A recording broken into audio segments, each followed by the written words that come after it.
This tutorial is brought to you by your sponsors, A Strings, for all your gold strings, tuners, Fryer stuff, Brian May stuff, and now Addison pickups. So if you want to order Addison pickups, speak to Andrew at A Strings and he will source them. As it's a fairly brief tutorial, I'll just run through the equipment I'm going to be using for this. It's an old red special that I made. All the features of the original, or similar to the original. No wax cap there. But again, it's using Addison.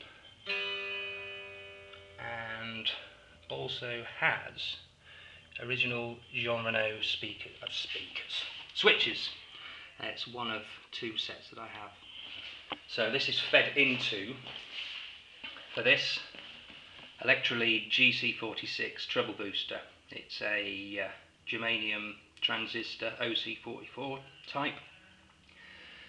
Replicates the Rangemaster tone. This is then fed into one of a new pedal.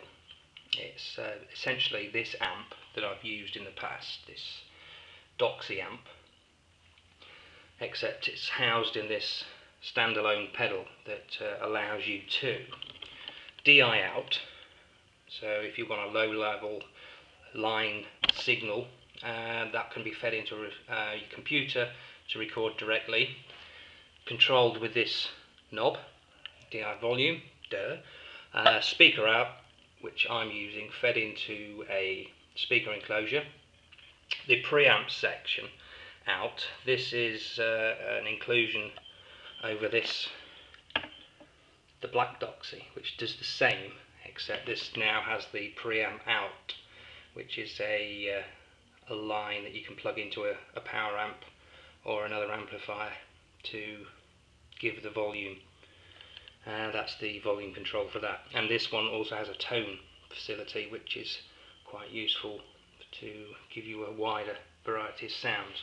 Again, this then fed into this subtle grilled speaker enclosure, and these are all made by Manuel, and he is available for contact via Doxy World.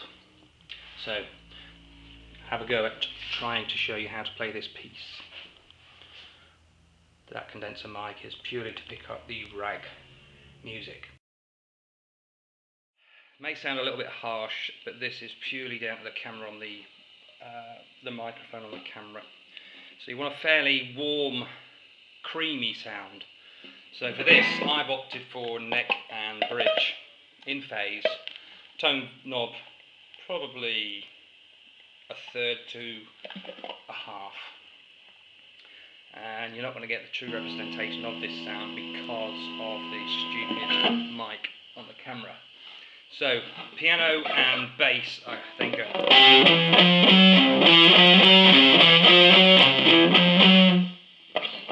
guitar comes in like this. I'll play it at 70% speed and then break it down into the various sections.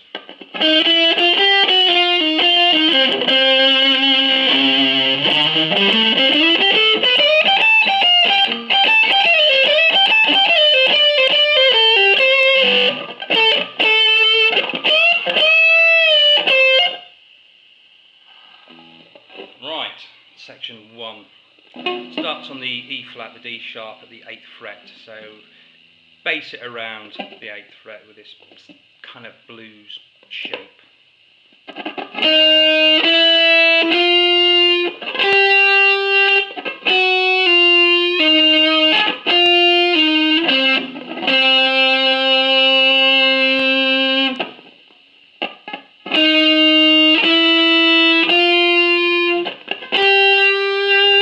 The blue note of the C chord, this F sharp. So pull those off.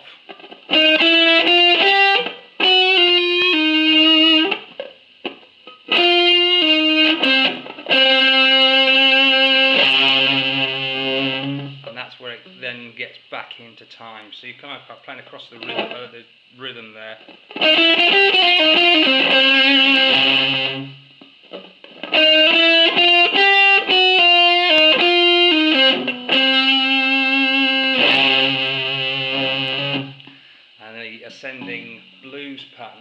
it's in C,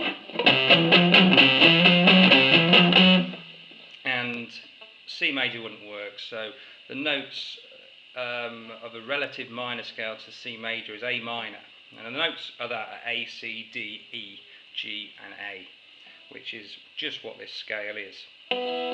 And it's a pattern that goes across 3 octaves.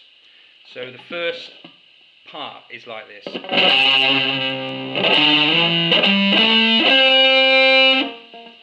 And it's not totally idiosyncratic because sliding up D to E, G A to the C, and then you do the same thing, but whereas you'd think you'd be going,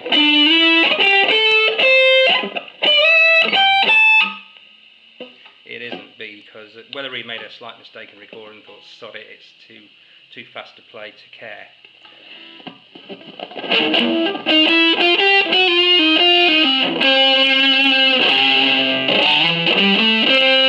Now with this one, instead of sliding like this to the C, you actually land on the B, so it sounds a little bit different.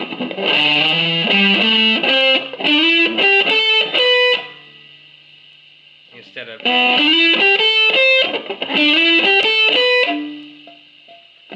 the final one is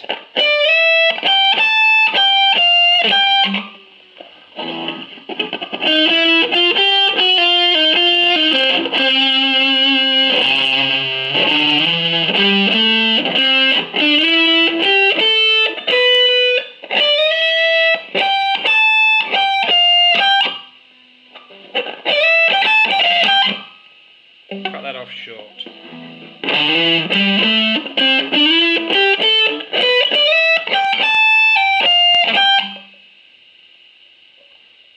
And that F and that B are the only notes that are outside of that scale.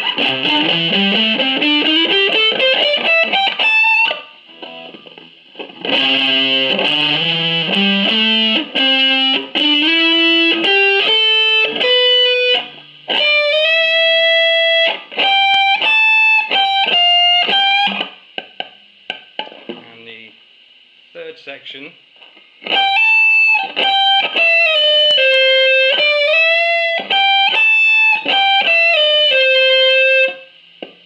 they're just in boxes of 2 frets, so nothing too hard.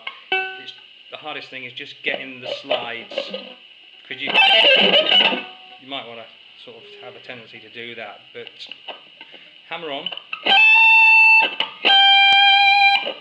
third finger on the E, sliding it down, creating a glissando effect, and that's just with the frets.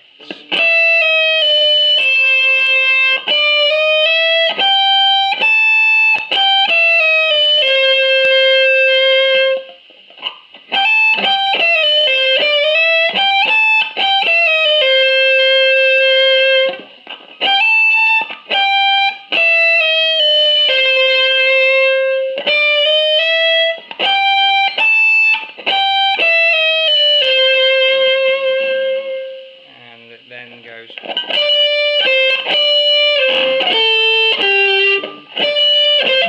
D to C, D to C, A to G.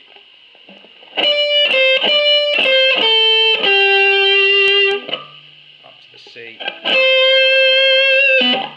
And on the record, when he's moving to the next bit, this A, he pulls off and there's a bit of an open string.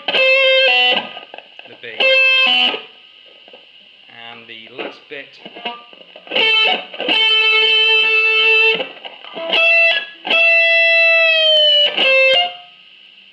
A, bend the D up to the E, 15th to the 17th.